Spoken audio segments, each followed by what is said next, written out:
a perfect game for Roy Halladay. What's going on, everybody? Welcome back to another episode of the Phaithful Phanatics podcast. As always, I'm your host, Dylan Davis, joined by my other co-host, George Ryder, Matt McGinty, Matt Snap Szymanski, and today we have a special guest for you guys. Ky Carlin has joined us, taking his time out of his day before the NBA draft, leading you guys up to the NBA draft tonight, getting you guys ready for whatever the Sixers are going to do. Sixers rumors, a lot of rumors going around today, trade talks, and so on and so forth. So, Ky, first, thank you for coming on, man. Thank you for having me on, guys. Appreciate it. Looks like we're going to have a pretty eventful night ahead of us tonight. Yeah, so let's just start here, right? So, not revealing any sources, but what are you hearing leading up to the draft in a few hours? And if nothing, what is your gut feeling on the Sixers picking at 21 or trading out of that spot? I don't think they make the pick. Like everybody's kind of focused on either Terrell Terry or Desmond Bane or like a Cole Anthony, who are my top three at 21, if we're being honest. But I don't think they make the pick. I think Daryl Morey has something up his sleeve where he's going to send this pick elsewhere. And I know everybody has seen the Zach LaVine rumors. Zach LaVine sounds like it's going to be, he'd be a great addition here. And the same thing goes for Buddy Hield. I think Morey has something up his sleeve. My gut tells me they're not making this pick tonight.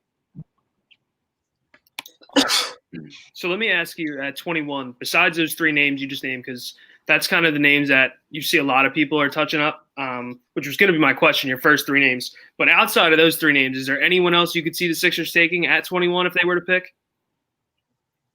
I guess you could maybe make the case for Isaiah Joe. I know everybody saw the report from Bleacher Report's Jonathan Wasserman the other day that the Sixers made a quote-unquote promise that they would draft Isaiah Joe, either with their pick at 21 or their pick at 34 in round 2. But I think at this point, I don't think how you can make a pick for Joe at 21 just because it would be such a reach. Sure, he's a good shooter and he would absolutely fit this roster very, very well. But when you think about it, Isaiah Joe is not worth the 21st pick. 34 would make a lot more sense. So the only guys I can see them selecting are Terry Bane and Anthony at 21 if they make the pick. But as I mentioned earlier, I don't think they make it. Yeah, so Ky, realistically, if we keep the 34 and 36 pick, I'm on board with you. I'd rather have Isaiah Joe at 34.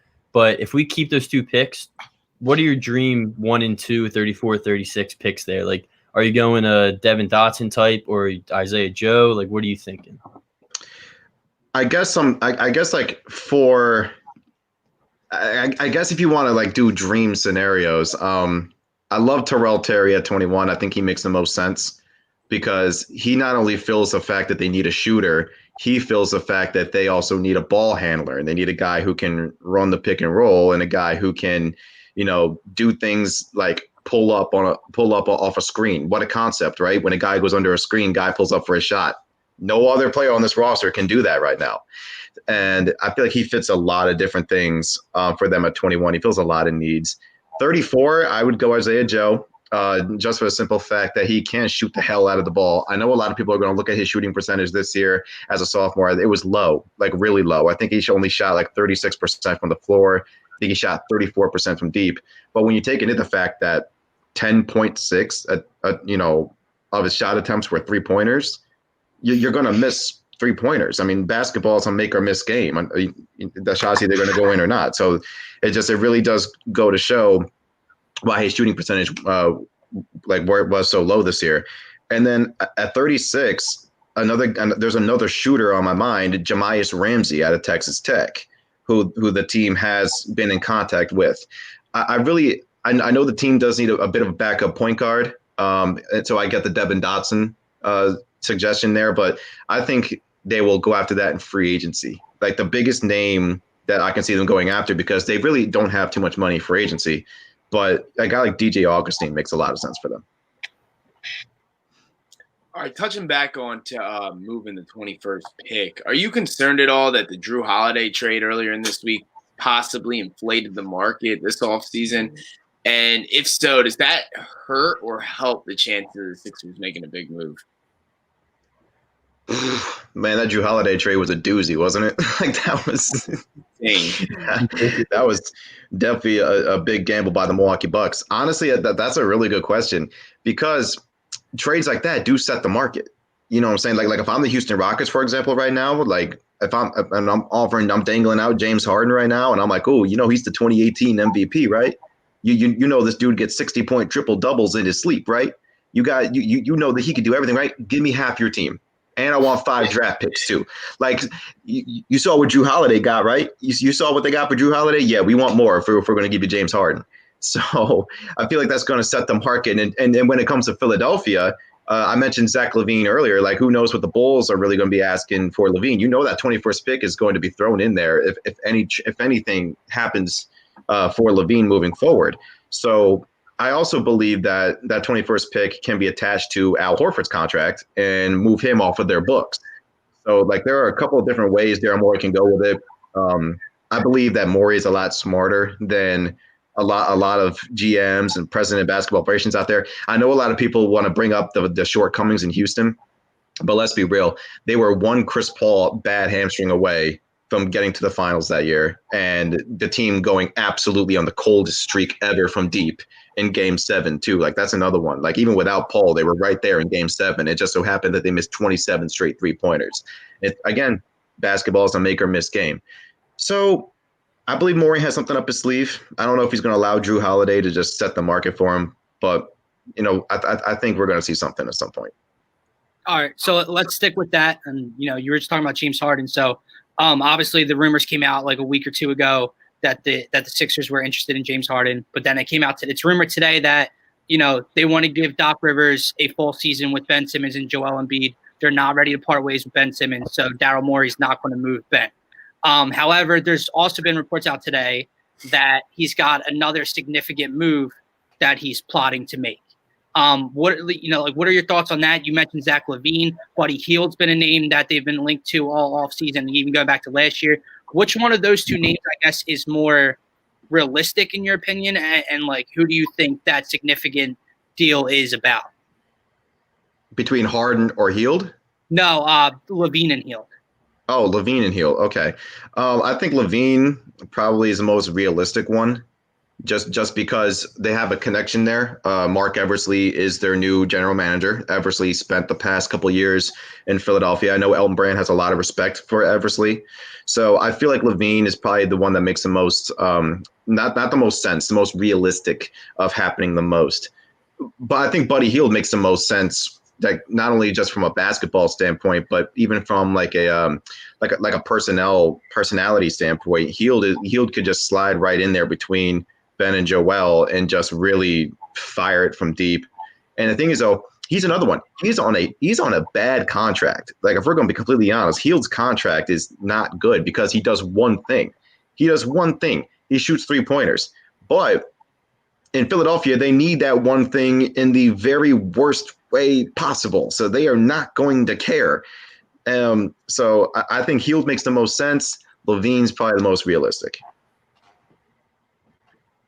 Yeah, Ky, let me just throw a hypothetical at you. Say you're at 21 and Desmond Bane and Tyrell Terry are both sitting there. We know Terry's an elite catch and shoot 3-pointer. We know they're both elite shooters all in all. Who would you rather prefer at that pick? Man, I love Bane too. I guess I would say Terry. Again, just because he shot 40.8% from deep.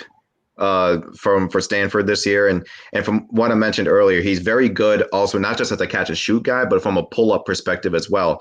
And if they were to run a pick and roll with him and Ben, and a defender were to drop back, go under a screen, so because of Ben's ability to just catch and finish, then Terry has the ability to pull up if a guy goes under a screen and just knock down 3-pointers if defenders were to do that. And then if they were to go over, he's such a good passer that he can put it on point for Simmons to, operate, or not just Ben, Joel as well. So I feel like Terry probably really does make the most sense at 21. Bane could do a lot of those things as well, but I hate to do this. but Bane spent 4 years in college, and I know everybody kind of wants to do that whole senior freshman thing, potential things like that. But I feel like there's a little bit of truth to it. So that that's why I kind of lean a little bit more towards Terry. I got a question related to the top three, because the top three seem to be Anthony Edwards, LaMelo Ball, and James Wiseman. Out of those three, which one do you think has the most bust potential? Anthony Edwards, LaMelo Ball, and James Wiseman. You're right. Like those three are probably going to be in the top three, in tonight's draft. I love Anthony Edwards. I really do. But for some reason, he screams the one that has the most bust ability to me. And it's like I watch a lot of Anthony Edwards' game. He took a lot of bad shots. To his credit, he made a good majority of them. Got to give him credit. But I don't know. Like there's something about Anthony Edwards that just I look at him and I'm like, I don't know if you're going to be the star that's going to lead, say, the Minnesota Timberwolves out of the doldrums and team up with Karl Anthony Towns and D'Angelo Russell and lead Minnesota into the next era. I'm not really sure if Edwards can really be that guy. He's got a ton of potential. He's athletic as hell. He like I mentioned before, he does make a lot of tough shots. But in the NBA, those tough shots, they're not going to go down as much as they were in college. So for me, it's Edwards. Gotcha. And then after those three, you kind of see a bunch of different names in the middle there. You got the Big O from USC. Sorry about that. No, Sorry about that. You're good. You got the Big O from USC, Obi Toppin, Tyrese Halliburton. There's a lot of names. Who do you think could jump up and be about as good as those top three guys that aren't really slated in that top three? I think it's Obi Toppin. I thought he was absolutely terrific, at Dayton, and he did like a lot of really, really great things there. And I think like even during the college season, I looked at a mock draft in like February, and he was the number one pick in a couple of mock drafts, back during the college basketball season and when things were still going normal. And so it's not like Obi Toppin is like going to be just a role player. I think Toppin can be the surprise steal of the draft if you were to get him at like 5 or 6. Say he slid 7 to Detroit, like he could be like a really, really good player in this league, like maybe an all-star. All right, shifting gears back to the Sixers. What's your opinion on Daryl Morey getting out of that horrific contract that is Al Horford, possibly being tonight or later in the week? You know what? I think Daryl Morey's going to do it. I don't think I don't think Horford's going to be on this roster come opening night next month. And I've been saying it since Morey got hired, like officially on November 1st. I was like, yeah, Horford's not going to be here next month. And it's because Morey is a guy who's not afraid to make a big deal. I mean, we all saw at the deadline, the dude gave up his entire draft situation, and plus he got rid of his big man, and he brought in Robert Covington from Minnesota. So now he's going to look at this Sixers roster and be like, 2 centers in 2020. Elton, come here, man. This doesn't work. Like we are going to fix this situation. You're young. It's okay. You don't know just yet, but it's okay. I'm going to teach you. Come here. And I think Daryl is really going to figure out a way to get Al off this roster. For example, on my podcast over at USA Today, I had Rockets Wire's Ben DeBose on, and we actually talked about a potential Al Horford to Houston trade, not for Harden, but for Eric Gordon. And it's because Gordon's contract is trash too. Like, if we're going to be honest, Eric Gordon's contract sucks. But his bad contract fits Philadelphia, while Horford's bad contract fits Houston. Obviously, they're going to need size now. The small thing didn't work. If they want to compete with the Lakers and the Clippers or whatever, they're going to need a big guy. And Al Horford, contrary to every Sixers fan's belief, he's a good player. Al Horford's still a really good player when he's a center, not a power forward. So, like, you're going to see it wherever he goes, and he can get back to being a center. He's going to be back to the player he was before Philadelphia. The reason why his numbers were so low this year and his impact was so low is because it's an awful fit. Like, this isn't 2005. You can't go with 2 big guys no more. It's 2020. And the game is played differently. So I think Sixers fans need to kind of like back off their stance that Al Horford is such a crap player, because Al Horford is a very good basketball player. He just doesn't fit this team. All right, we have a comment here from Big Shane Gillis. Trade our pick, Thibault and J. Rich for Zach LaVine. Thoughts on that? And would those three pieces or two of the three pieces be a part of a Zach LaVine offer? I don't know if they would trade Matisse. Josh in the pick for sure. And I know Matisse isn't untouchable per se, but I know Elton Brand loves him. Like, I mean, Elton really loves Matisse Thybulle, and I know Doc Rivers loves Matisse Thybulle as well. So, like, I think they would be hard pressed to just really include Matisse in just any trade moving forward. And let's be real, Matisse is an elite defender already. He's going into his second year, and he's shown off a lot. And I mean a lot as a defender. Like, he impressed the hell out of me all season long. I didn't expect him to be that good. If he comes back in this second year with a jump shot, which I feel like we could say that about a lot of players on this Sixers roster, but if he comes back with a jump shot, there's your new 3-and-D, and he's an elite one too. All right, one more for you, and then I'll throw it back to these guys if they have anything left. But I know it's kind of hard to look forward and see what this roster is going to be like, but it's a very shortened offseason. The season starts in just over a month. So what are your thoughts on Shake Milton's role coming up this season with Doc Rivers? I thought Shake was really the only one outside of Joel who played well in the playoffs. I mean, he shot 40% from deep. He was the only one who made any type of plays. He got shook out of his shoes a little bit by Kemba Walker and Jason Tatum, but I mean, those guys are all stars. So I mean, you can't really fault the kid in his second year in the league out of SMU, and now you're in the NBA playoffs starting at point guard.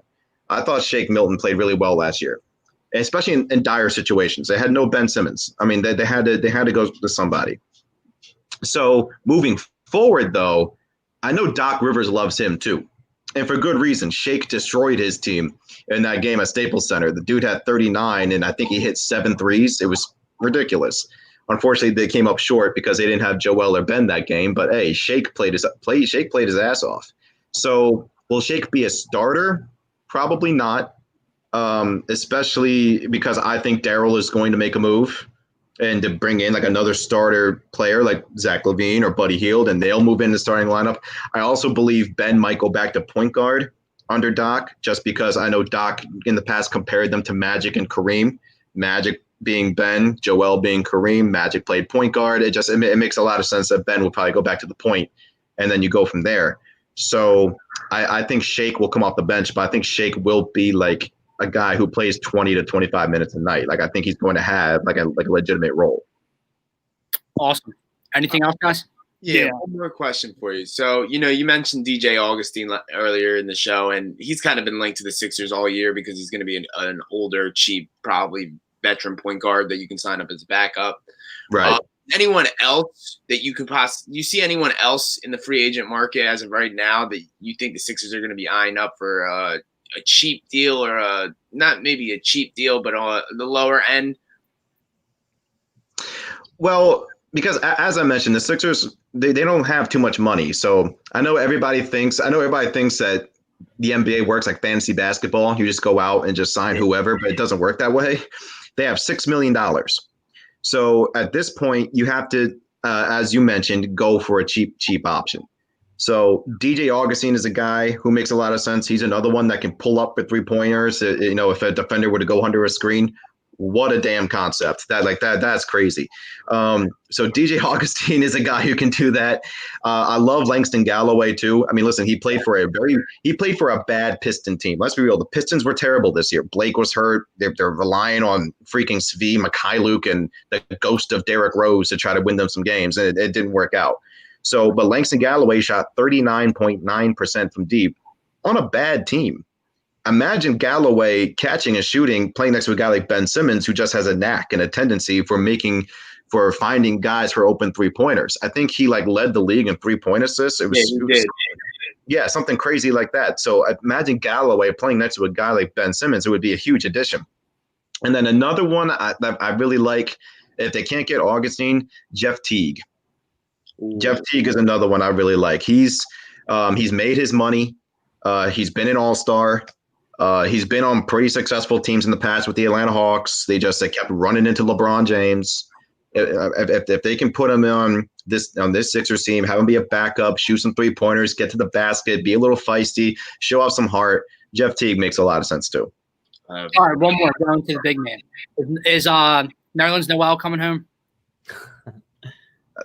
I don't know. I know everybody saw that Facebook post like, "Oh, I'm coming home," but I don't trust Facebook posts because I saw something back in I think it was 2013, I think. Oh, yeah, it was 2013 after Dwight's first year with the Lakers that said Dwight was going to sign with the Minnesota Timberwolves. Like it was his official Facebook page. But it was like he signed with the Rockets like the next day. So I don't know. I don't really believe these Facebook pages. All right, we have a comment from Christopher Dives. Ky, which is worse, Al Horford's contract or Batman? Clearly, it's Batman. Batman is a bad superhero. Batman, all he does is break henchmen's spines. But when the clown prince of crime gets to murder and he wants to do things by the book, I can't do it. I can't respect it. I don't do Batman, especially when his arch villain is kicking his butt wearing nothing but red Fenty lipstick and wingtip dress shoes. I can't do it. I think to be a superhero, you need a superpower too, honestly. Yeah, I don't do Batman, man. I love the movies, but as Batman as like a person, nah, terrible superhero. Well, before you go, I need to let you know that you and Dives' friendship is officially over.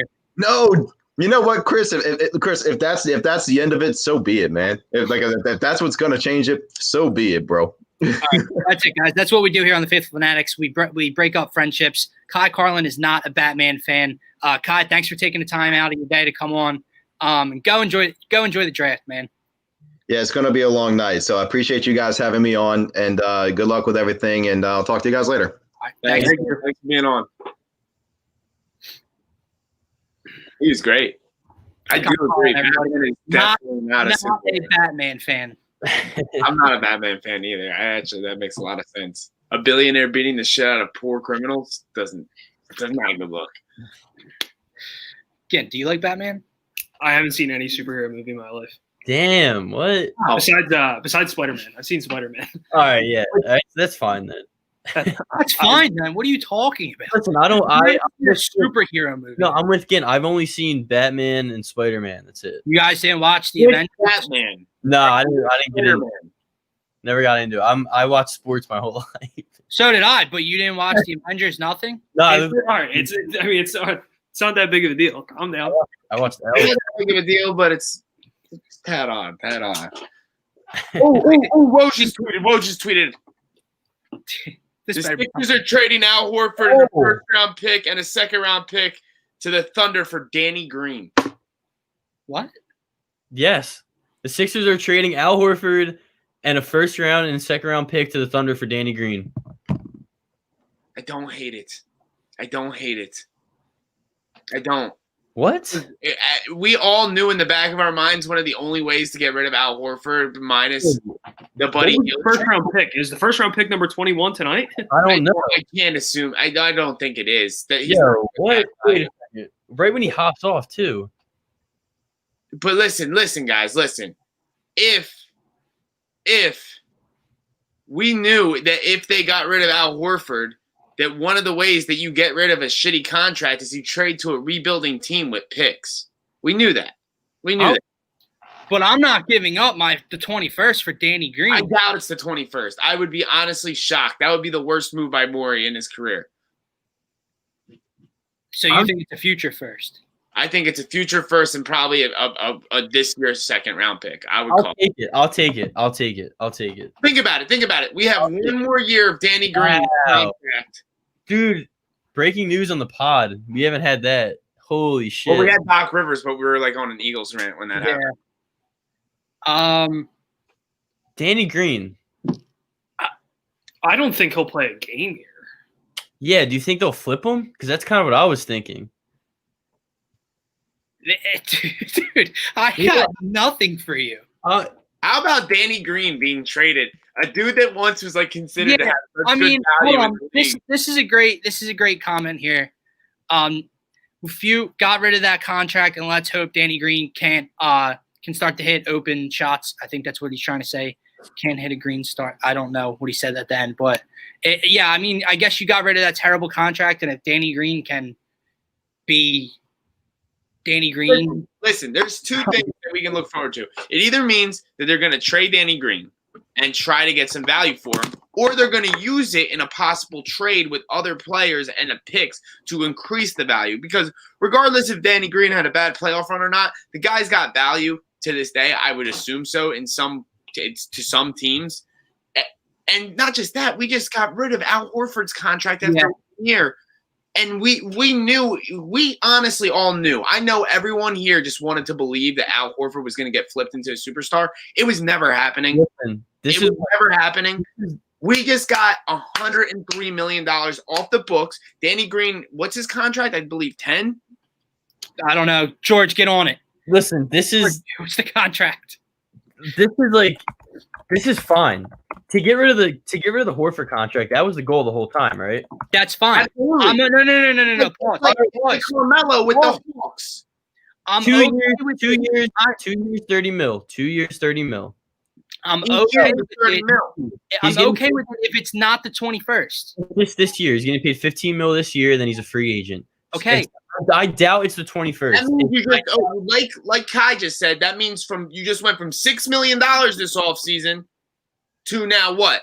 You got rid of $30 million or $30 million, gained 15, so now you have a total of $21 million on the books. There you go. Let's thank Maury for you have $21 million on the books. They're going to be able to sign more players now. Maybe you can take a shot at a bigger free agent like Serge Ibaka. You can take a shot at a guy like that now. Well, the thing is, we had second round picks to spare. The first round pick, I hope it's not the 21st, but shout out. All right, let me just say this: when Snap was reading the tweet, the last name that came into my mind was Danny Green. I mean, I should have realized it when he said Al Horford and 2 picks that we weren't getting. It wasn't Levine or Hield when he was saying it, but still. We have a couple comments here. Big Shane Gillis. I mean, I would have given him up for a long hug, but I feel like we could have done a lot better than Danny Green. Me too, as long as it's not this year's draft pick. Danny Green is a utility bench vet and can come in handy here and there if we don't flip him. I'm not mad that it's Danny Green. I'm not.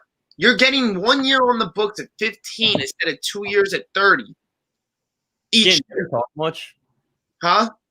You haven't talked much? He's definitely mad about it. No, because like you said, I think this just proves that it was a pipe dream that we were going to get a superstar for Al Horford.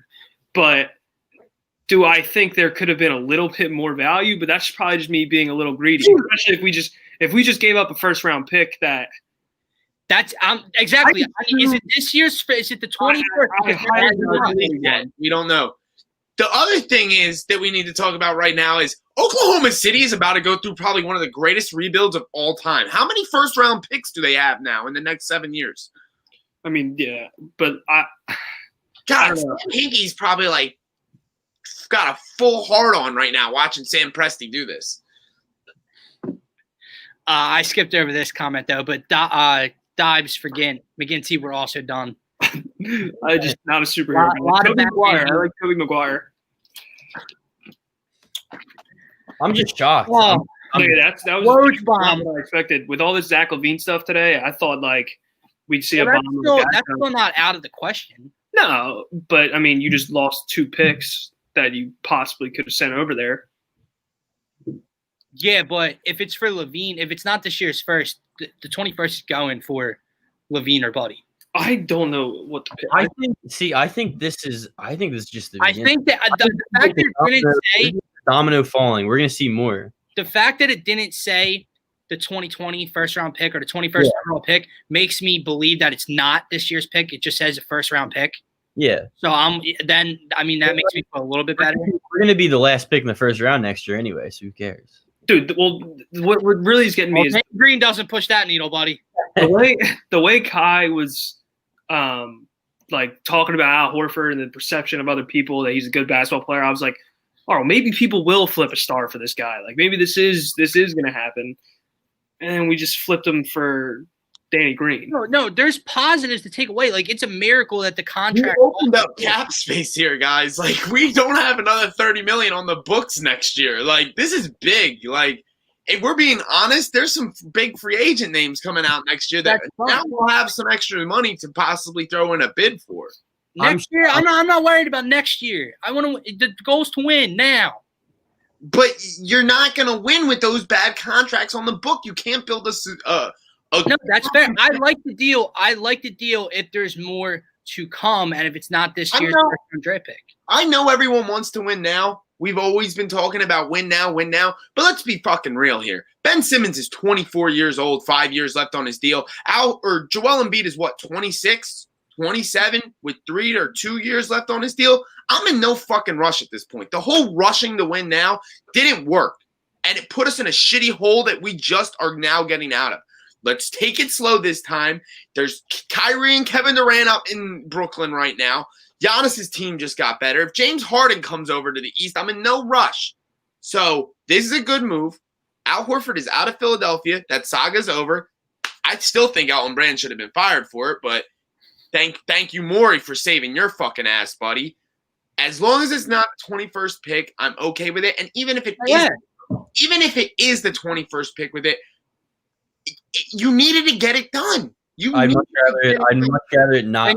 Then you're doing exactly what he said he wouldn't do, and that's forcing a move that they didn't need to make. If you're giving up the 21st overall pick this year alone for Danny Green, that's not worth it. I don't want it to be this year's pick. That's the thing. Like, if it's this year's pick, it's like it's different. It is. Constantly scrolling through Woj's Twitter, like giving him updates. I'm just like shocked. Poor Danny Green getting bounced around the league. Yeah, I bet you'd rather be in Philly than OKC right now. TTC Sports joins us. NBA stars typically don't start winning championships until their late 20s, and then. No idea why everyone says when now. Doc, Elton, Daryl all have 5 years. But dude, I don't care. Like, oh, here Sixers are sending a lightly protected 2025 first-round pick. Okay, that's a great deal. The 34th. 34. Oh, and the Thunder are also sending Terrence Ferguson to us with Green. I like Terrence Ferguson. I like Terrence Ferguson a lot. 25. Right. I could fuck with Terrence. I like Terrence Ferguson too. I think Terrence Ferguson's a decent player. This is a good deal. This is a no. It's a no. Now you got me. Now it's a good deal. Now it's a good deal. Now it's a great deal. I needed to find out that 21st overall pick was not going for Danny Green. Let's go. Now, I like it. I don't mind it. That sucks. That I don't think another deal is going to get traded, though. That's the only thing. I don't believe that at all. Because listen, a lot of people don't think the Sixers are making the 21st overall pick tonight. The 21st overall pick was not involved in that trade. No. Josh Richardson were not involved in that trade. Time out. That doesn't mean that the pick's not being traded. Listen, you might have just moved this off the books to make room for a big trade. Yeah. Because listen, like a lot of us thought it was Buddy Hield, Al Horford, and like the first round pick tonight. Maybe Al Horford wasn't enough value, and you see them flip a guy like Tobias in the 21st pick for a guy like Buddy Hield or Zach LaVine, and they include his contract in there. Okay, I'm very much happy now about 25. I'm good now. Oh wait, another one. Go ahead. That's fine. The Sixers are also sending the rights of Mikic. Yeah. To the Thunder. He's nobody. Yeah, I mean he just had the best season. Now he's on the last year of his deal. I mean, from it being either the 21st pick or a lightly protected 2025 first round pick, everything changes. Great trade. Thank you, Daryl Morey. Build a statue. Now, dude, what is it 7:30? Let's go, baby. I'm so excited. Someone was arguing with me at work earlier today that the NBA does not have the best offseason. You're out of your fucking mind if you don't think this is the best offense or the best offseason in all four of the major sports. Dude, my guy Danny Green's won back-to-back championships is getting thrown around like he means nothing. Three-time champion, played a major role on all three teams. And now being just shipped around. Just getting thrown around. Dude, Terrence Ferguson's not a bad player. Yeah, I did not expect that. To put on your bench on a rookie deal, say less. 2025 protected, just in case of like Embiid's going. Wow.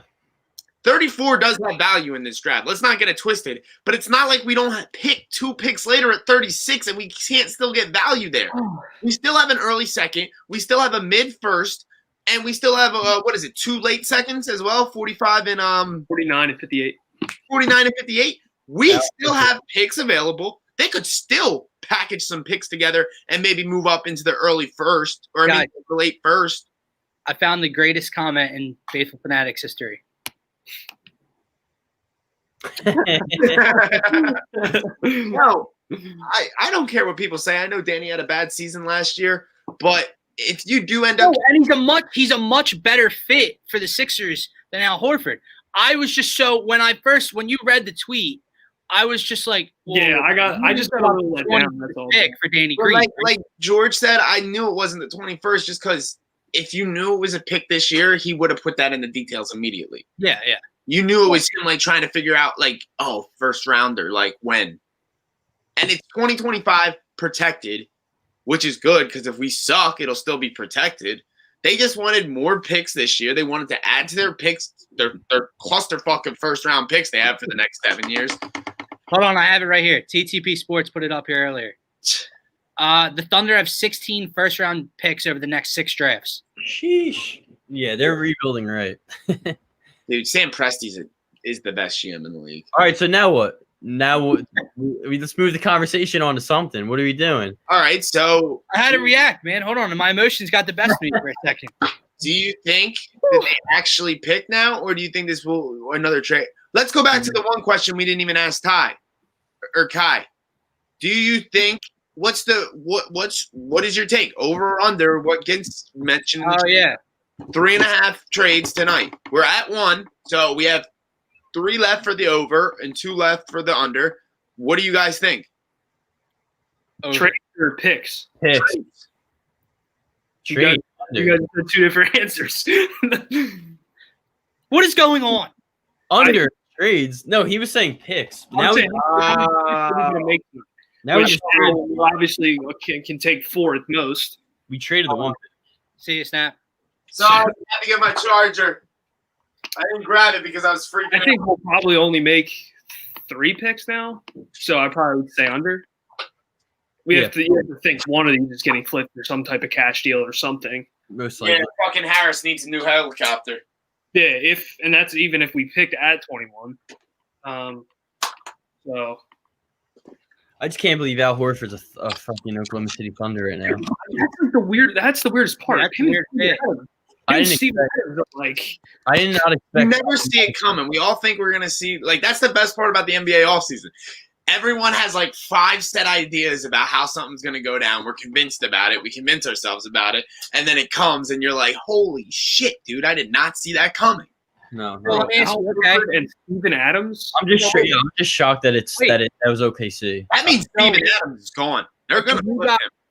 Do you guys think Danny Green is getting flipped? No. Probably not. I was just when I first said it, I was like, no way. But now it's again, he's not bad. His contract has 1 more year in it, right? Yeah. Well, you would have to assume if they're getting Danny Green to add value, they got to be trading with a team that's on the cusp of trying to get more competitive right now. Right. So they have to be going after a star that you know what I mean? If you're going to trade for Danny Green, who's 34, coming off championships, and he has a decent contract on him, 1 year left. If you're trading him, you're trying to trade him to a team that wants to win now and add more veteran leadership and deepen the wing position. So yeah, that's what I was just thinking about too. He's got championship. So it could still be a Sacramento trade, which might not even happen now. Did you guys that also happened while we were on the show? Wow. Yeah. Yep. Sacramento trade might not even go through. On hold, Bogdanovich. Oh, man. Didn't agree to it. Thank God. Justice for Dante DiVincenzo. All right, guys. Do we do this to people? Do we switch gears here? No. Dude, I don't know. I'll You talk about want the to talk Sixers? If we talk about them, I won't even say their fucking name because I'm not fucking disgraced by them. If we talk about them, Do we want to talk? Do you want to talk about who our top targets are for the 21st pick? Like who we like? yes. Go ahead, and then I have a rant to go on. Yeah, you can finish up with the Yeah. rant. I'm not giving them a fucking ounce of my breath. I like Gink going a rant too. All right, I mean, George, who do you want if they pick a 21? I like two people mostly. I like Desmond Bane a lot. He's an elite shooter. He's probably the best shooter in the draft. He's a really big build. He's a great passer, good court vision. I like him at 21, but I also like Tyrell Terry, and I probably like Tyrell Terry a little bit more than Desmond Bane. He's also an elite shooter. He's a good passer, good at setting up his teammates. He shot 48% on the catch and three this year. He's small, but he put on 15 pounds of muscle during quarantine, which we hear that a lot, like best shape of their life, blah, blah, blah, but that's pretty nice. He shot 90% from the free throw line. So that's what we need. We need shooting. I love Tyrell Terry, and if he's there at 21 and we're going to make the pick, I think I like him over Bane, which is kind of, I don't know. I lean Bane a lot before this, but I'm going Tyrell Terry. For my guy, that's who I want. And unless somehow he drops, but Who's on YouTube? I'm getting like, is it Hello? me? I don't hear anything. it's all It's the audio. What a great show. I think it's not. all right. We're good. Are we back now? Yeah, we're Yeah. back. I will say, unless somehow, some way, Maxey drops, which I doubt he will, I like Tyrell Terry. Do you want me to go? You took the two that I'll add one. I know Gint's not going to love it, but I do like Cole Anthony at 21 if he's there. But there's a lot of question marks on if he can get a shot off in the NBA. So we'll see. All right. Or snap. Go again. No, yeah, I mean, I definitely agree with the two names George said. Tyrell Terry's just all around a better basketball player than Desmond Bane is. So he would probably be the pick at 21 if he's there. Cole Anthony loves to just shoot and shoot and shoot. He hasn't seen a shot he hasn't liked. He makes tough shots. I know that, so it wouldn't be bad. If Tyrese Maxey finds a way to fall, that would be unbelievable. Those are just a couple guys. Horford's gone now. Jalen Smith at 21 Might not be gets past 20 though. Might not be the worst thing that could happen now if for some reason Bane and Terry are gone. I'd much rather Jalen Smith than Cole Anthony at this point. If Sadiq Bey somehow fell to 21 I highly doubt that's going to happen. But Oh fuck. and then there's a lot of second round guys, but I'll wait to bring them up. I think the two main guys in my eyes right now are both have been mentioned, and I know a lot of people are high on Bane. The 2025 pick is protected 1 to 6. So they're going to get that pick. Yeah. All right. But when it comes to me, the two guys I would really love at 21 are Tyrell Terry, obviously. I love Tyrell Terry's game. I think if I could make an NBA comparison for him right now, I think it'd be Seth Curry. And I think a Seth Curry type would fit perfect here. He can run your offense. He can create shots. He can shoot the ball very well. He can pass. He has good court vision. And I know, like, maybe the one argument we all have over, well, Bane or Terry is, well, Bane has more potential defensively. But, I mean, does he really, like, yes, he was a good defender in the college level, but, like, we don't know if that's really going to translate. I know he's got a decent wingspan on him, but, like, he's not the fastest guy. And I know Tyrell Terry's probably not going to be ever a great defender in the NBA, but I know one thing. I know he can shoot the ball. I know he can create his own shot. I know he does everything that Bane does better, minus probably the defense. So I like Tyrell Terry there at 21. That's the dream pick. I also love that he's a Stanford guy. Something about, like, getting good, talented players from a really good Ivy League school like that. Stanford's Ivy League, right? I'm not fucking that up, right? Really good Ivy League school. it just means that, like, you're getting a smart guy, like a guy that's really going to sit down and do the work. Like, you don't get to a school like that from just being good. I mean, that's part of it, but you definitely had to put some off the court work into your academics. So I actually like to see that in NBA players, because it means like a guy's just willing to sit down and put the work in off the court, whether it be watching film, you know, really picking the mind of coach, picking the mind of other players. And then the second pick is Cole Anthony for me. I mean, if Cole Anthony's sitting there, this is a guy that we were talking about being possibly the first overall pick, like when he was coming out of high school. This kid is good. This guy, he's got an NBA body already. I know there's the concerns about him creating his shot, but let's be honest, that North Carolina team wasn't the North Carolina team that won the NCAA championship. It really wasn't. He didn't have the help that you see a lot of these other prospects on really good college basketball teams. And I think at the next level, I think if Cole Anthony was going to a team, like if the Sixers were a team with no definitive cornerstone, like we had like a couple really good guys that we were trying to figure out who would be the guy that takes the next leap, I don't think that would be the best position for Cole Anthony, because I think that's when he just plays inefficient, gets in his own head, doesn't play the right way. You know, you're giving him the ball and like just saying take over, which it doesn't work for rookies unless you're special. But I think if you put him on a team like this team right now with a guy like Ben Simmons, a guy like Joel Embiid, a guy like Tobias Harris, a great coach like Doc Rivers, they're going to put him in the best position to succeed. And he's not going to have all the pressure in the world on him. So I think Cole Anthony fits perfect here. So those are my two guys. And I could see Cole Anthony also being like an Eric Bledsoe type, kind of athletic. You know, he can do a little bit of everything. He's already got that big muscular frame. He's not small at all. So I like that, because then you don't have to worry about him hitting the weight room or being bullied around as much, because he's just strong. But yeah, Cole Anthony and Tyrell Terry. I'm going Tyrell Terry, definitely the dream pick. But if him and Desmond Bane are going, even if Desmond Bane's there, I think they would. I think you can't even pass on Cole Anthony because of just the potential aspect. All right, so we're all in agreement. Tyrell Terry is the dream pick. I'd take Desmond Bane over Cole Anthony, but Cole Anthony comes in third for me. I know you really want your boy Sadiq Bey from Nova. Not happening. No. But real quick, Touching on Jalen Smith, though, I really think he's going to go 14th, and I'm really scared about that, if we're being honest, because I just think he'll be so good in Boston. I think he'd be a perfect fit on that team. It's terrifying. well, I just got a shout out to this man. It's good, Perk Slushy.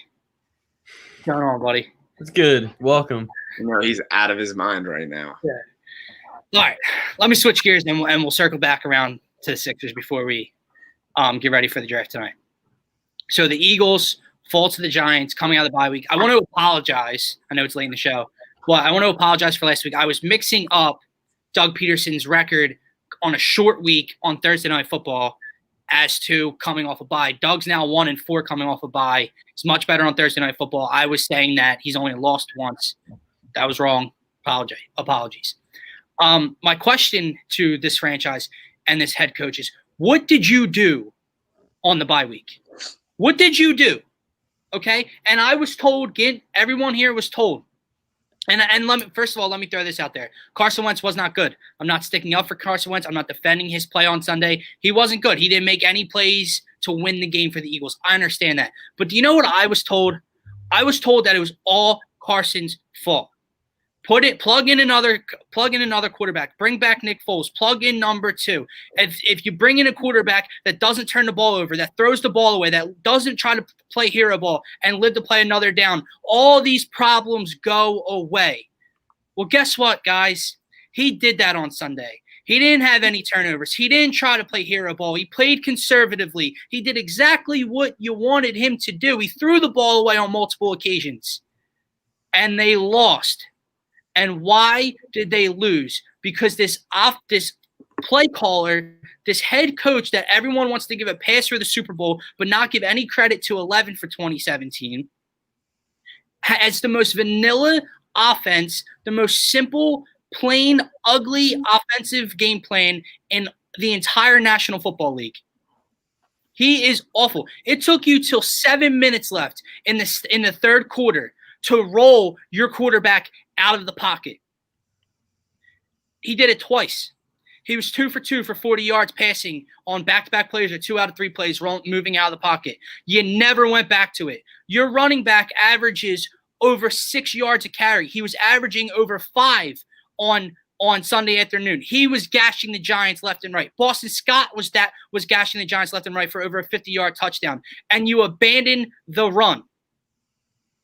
You continue to go for it for 2-point conversions. Did you guys know that the league average going for it on two-point conversions is around 10%? Do you know what our average is? It's over 40% going for it instead of just kick. Doug, you know you're allowed to kick extra points, right? You know you were only down by 4. I'm sorry, I got sidetracked by this comment over here. But you were down by 4. You kick an extra point, you're down by 3. A field goal ties the game. You don't have to get in the end zone to tie the game or take the lead. Now you don't convert on the 2-point conversion, and you're down by 4. You have to cross the goal line again to win.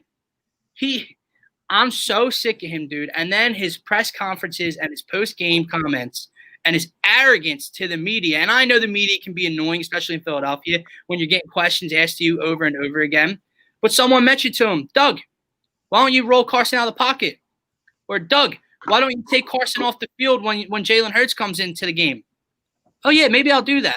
That's smart. You arrogant asshole. Okay? I'm so sick and tired of him. It's the easy narrative to blame the quarterback, and he's been far from good this season. I'm not sticking up for him, but it's the easy and lazy narrative to point the finger at the quarterback because you see that as the problem on the field and not pay attention to what's actually going on. Because the bottom line, guys, is as much as Carson's play was ugly and the turnovers were ugly, and it's got to stop. It's got to stop. His hero ball was masking Doug's weaknesses and covering up Doug's ass. Because what did he do 3 weeks ago against the Giants on Thursday Night Football after Doug was calling one of the worst games of his career? Carson goes down back-to-back drives with under 6 minutes left, down by 11, and saves Doug's ass. Well, guess what? Against the same team coming off the bye week, Carson says, you know what? I'm not going to do that. I want to do what everyone wants me to do. I'm going to play conservatively. I'm going to show you guys what the real issue is here. And it's Doug Peterson. Does Carson need to be better? Yeah. But did Carson turn the ball over, guys? Did Carson allow punts to go over his head inside the 15-yard line and choose to start inside his own 15 or 10-yard line 3 or 4 times throughout the course of a game? Is it solely on the quarterback that you were 0 for 9 on third down? Some of it, yeah, it's his fault. But when you're 0 for 9, comes back to your play caller on third down. So pick a new narrative. And it's only going to get worse if he continues to be the play caller for the Philadelphia Eagles. That was good. Agreed. Yeah. That was – I mean, you basically covered up everything. This guy, I've said it all season, he's been beyond subpar. Jim Schwartz has been beyond subpar. The coaching staff overall has been beyond subpar. So nothing's really changed in terms of that. I like the point you made about him making hero plays, and he didn't do that, and we weren't good enough to win Sunday, regardless of him turning the ball over or not.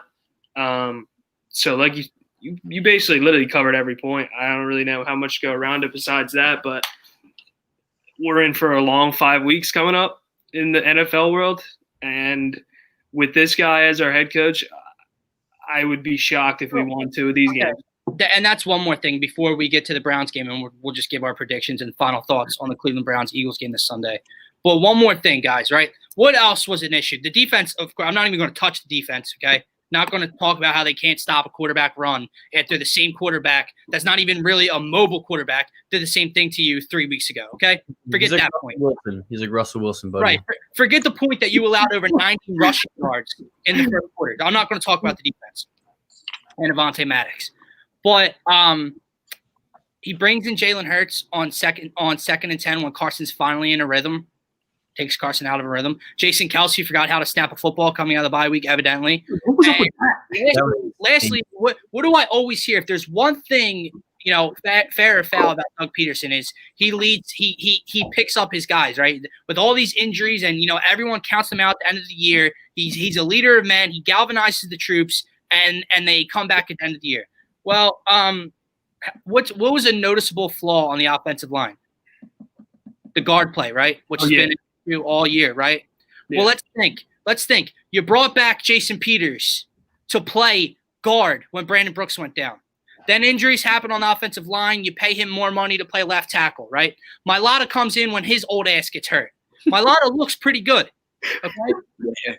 So why wouldn't you want to put your 5 best offensive linemen out there together, which would be Kelsey, Pryor, Lane, Mailata.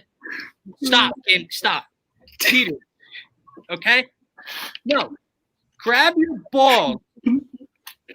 Grab your sack, Doug, and tell Jason Peters to get his ass back to left guard. Okay?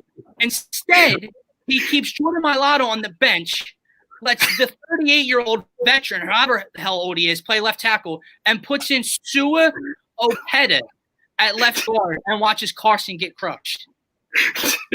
Dude, we need a snippet of you saying when his old ass got hurt again. That was the funniest thing I've ever seen in my entire life, dude. I'm tired, dude. I'm so tired. This team. Yeah, they stop. I'm tired. They've worn me out, and they still have like a 1.5 game lead in first place. They're gonna string me along till the end of the season again. They're gonna pull me along. Yeah, there's no hope.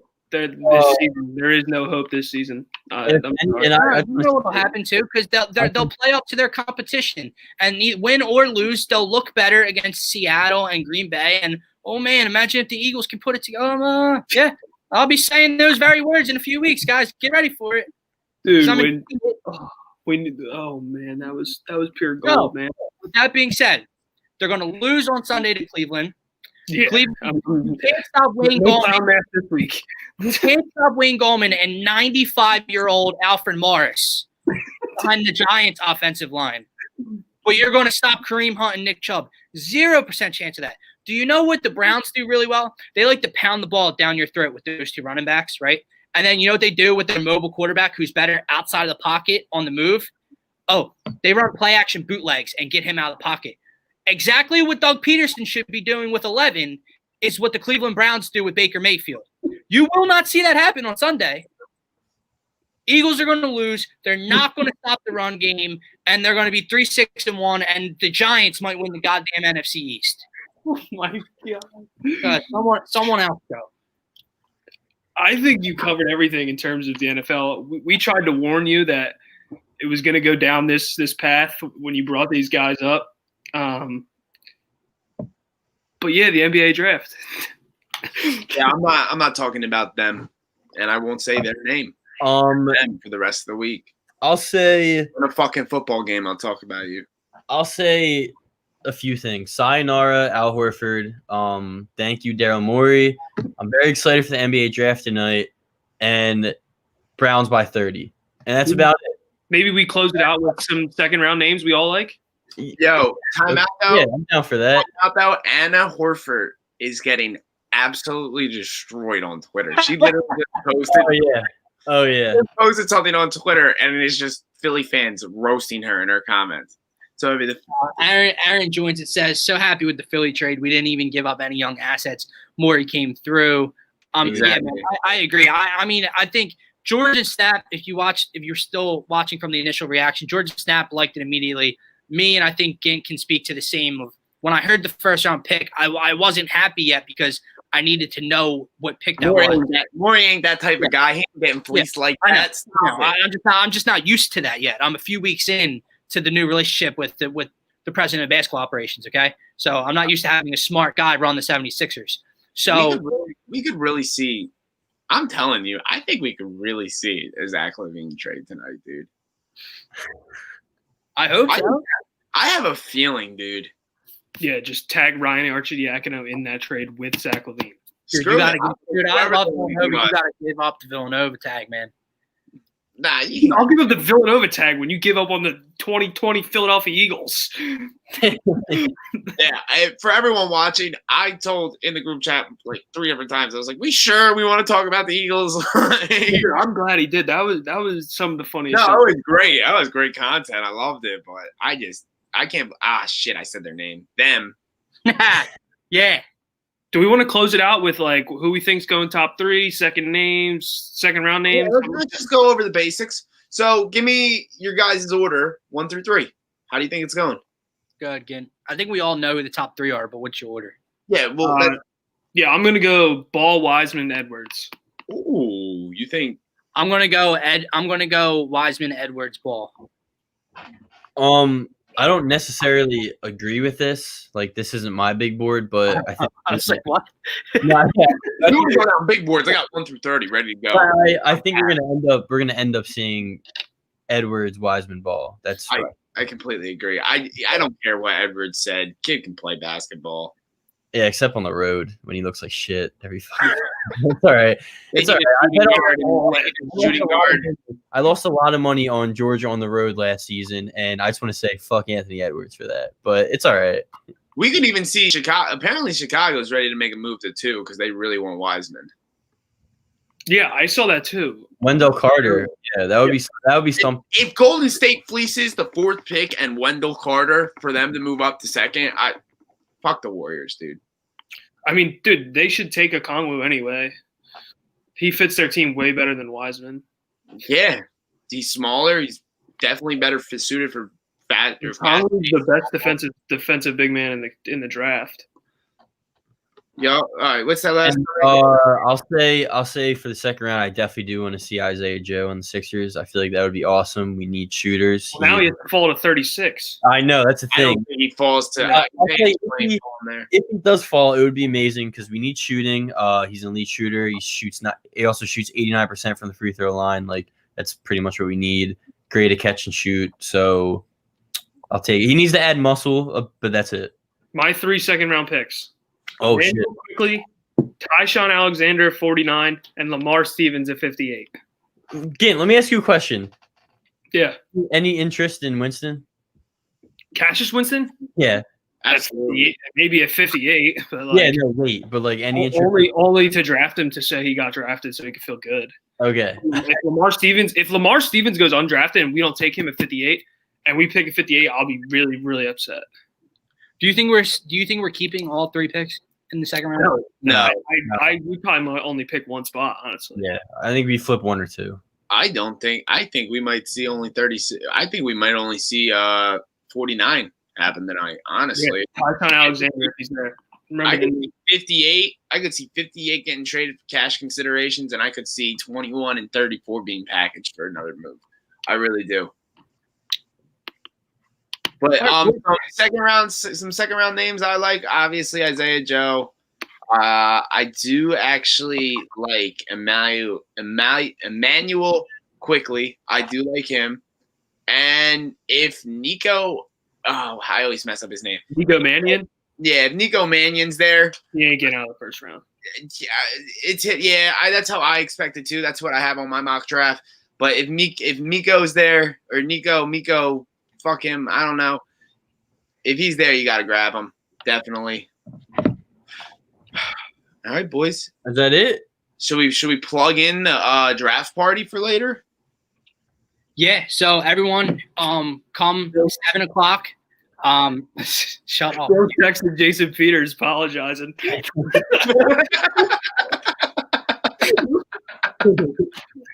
My emotions. Man, I didn't mean It really did look like he was doing that. He's like this, like on his phone, just ignoring draft talk. Like no, you can't. I need you to be better. Anyway, come hang out at the Party on Broad draft, live draft party. Starts at 7:00. We're going to be on all night, just hanging out, just reviewing the draft, talking about the picks, everything like that. Instant reactions. So yeah, anyone want to come hang out? It'll be on the Painted Lines Twitter. Go follow our new Twitter at Phaithful Fanatics 2. Fans, right? Faithful fans too.